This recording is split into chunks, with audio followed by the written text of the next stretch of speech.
कल मैनिफेस्टो दूसरा आदमी है, ये एक तो मैंने बताया, दूसरा आदमी जो मैनिफेस्टो जिसने बनाया, अगर उसके आइडिया में दम होता तो 42 पे आती क्या? वही न्यूनतम NYAY स्कीम। अरे भाई, एक ही स्कीम को बार बार नए पैकेज में पैक करने से देश के लोग उसको नहीं खरीद सकते हैं। ये कांग्रेस पार्टी को समझना पड़ेगा। आपको समझ ही नहीं आ रहा है कि देश किस तरफ जा रहा है, वही आप उसी पुराने ढर्रे पे चल रहे हो। अब देश का मिजाज, देश का मूड, देश की महत्वाकांक्षाएं, यंग इंडिया की महत्वाकांक्षाएं, हमारी मातृशक्ति की महत्वाकांक्षाएं, सोच कांग्रेस पार्टी को समझ नहीं आ रही है।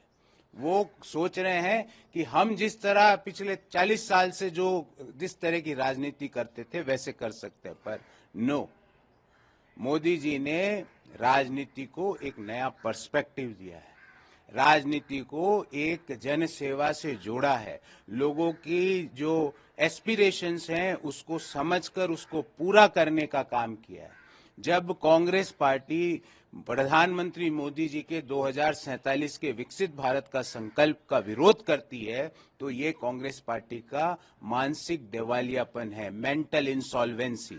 और कांग्रेस पार्टी वैसे ही 2-3 लोग जिनका नाम मैंने आपको बताया, एक ने मॉनिटर का चुनाव नहीं लड़ा, दूसरा 30 साल से एक ही आइडिया को लेके बैठा है, तीसरा आदमी जो टिकट बांट रहा है उसको उत्तर प्रदेश, बिहार, झारखंड, छत्तीसगढ़ की अगर एक एक कॉन्स्टिट्यूएंसी एक साथ बता दे तो मैं आपको चुनौती देता हूं। तो ये इस तरह के लोग जब पार्टी चला रहे हैं, तो पार्टी का, मैं आपको कह रहा हूं, जिस दिन चुनाव के, लोकसभा चुनाव के नतीजे आएंगे, मुझे नहीं लगता कि कांग्रेस का अस्तित्व बचेगा। खड़गे साहब ने कल 370 को लेकर भी कहा कि राजस्थान से इसका क्या लेना है? वही तो मैंने आपको प्रॉब्लम समझा दी। इनको पता ही नहीं है कि देश एक है, राजस्थान का भी लेना देना है, केरला का भी लेना देना है, अरुणाचल प्रदेश का भी लेना देना है, जम्मू कश्मीर का भी लेना देना है, पंजाब का भी लेना देना है। उनको पता ही नहीं कि देश का मिजाज क्या, ना वो देश को संपूर्ण एक रूप में देखते हैं। उनको लगता है कि हर राज्य अलग अलग है, हर राज्य अलग अलग नहीं है, पूरा देश एक है, हर राज्य की समस्या देश की समस्या है। ये माइंडसेट कांग्रेस का, ये प्रॉब्लम है। आप किसी भी और बड़े नेता से पूछोगे, वो भी, मैंने यही इश्यूज को तो उठाया हर जगह पे।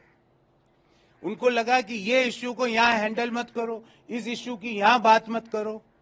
देश सब समझता है, देश सारी सोच रखता है। सोनिया गांधी जी ने कल कहा कि मोदी जी अपने आप को महान बताते हैं, संविधान को नहीं, और संविधान को बदलने में लगे हुए हैं। देखिए, संविधान को बदलने का ना तो भारतीय जनता पार्टी का इरादा है, ना मोदी जी का इरादा है। हाँ, देश को आगे ले जाकर देश के अर्थव्यवस्था को आगे पहुंचाने का इरादा जरूर है। देश के हर व्यक्ति को विकसित भारत का फायदा दिलाने का इरादा जरूर है। देश को इकोनॉमी में तीसरी बड़ी महाशक्ति बनाने का इरादा जरूर है।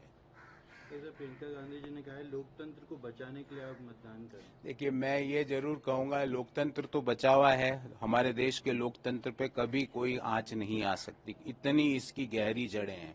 पर कांग्रेस को बचाने का प्रयास कांग्रेस के नेताओं को करना चाहिए, क्योंकि जो चीज मैं देख रहा हूं, जून माह में जब नतीजे आएंगे उसके बाद कांग्रेस का अस्तित्व बचेगा कि नहीं, मेरे को लगता है कि नहीं बचेगा। एक सर, राहुल गांधी लगातार फेस बने हुए हैं कांग्रेस का, आपको नहीं लगता कि अब मैंने अपनी बातें आपको रखी, मैंने ये भी कहा कि जो निर्णय लिए जा रहे हैं वो राहुल गांधी जी को, प्रियंका गांधी जी को, सोनिया गांधी जी को पता ही नहीं। ये लोग जो है जिनका कोई मतलब नहीं, ये लोग कांग्रेस को नहीं बचाना चाहते, ये अपनी राज्यसभा की सीट बचाना चाहते। ये चाहते हैं कि हमारी 3 साल बाद वापस राज्यसभा से जब हम रिटायर हो, वापस 6 साल के, 5-5 बार से, 4-4 बार से राज्यसभा। शर्म आती नहीं इन लोगों को? इनका कंट्रीब्यूशन कुछ है नहीं, सोच कुछ है नहीं। ये सब लोग AICC, all India Congress committee नहीं, ऑल इंडिया चापलूस कमेटी बन चुकी है। और AICC पुराने मुख्यमंत्री और मंत्रियों के PA चला रहे हैं। PA ऑफिस मैनेजमेंट अच्छा कर सकते हैं, ड्राफ्टिंग अच्छी कर सकते हैं, स्टेनोग्राफी अच्छी कर सकते हैं, पर PA पॉलिटिकल पार्टी नहीं चला सकते। पॉलिटिकल पार्टी चलाने के लिए आपका ग्राउंड कनेक्ट होना जरूरी है, लोगों के इश्यूज को समझना जरूरी है। जो लोग चुनाव ही नहीं लड़ते वो क्या समझेंगे? तो यही समस्या है।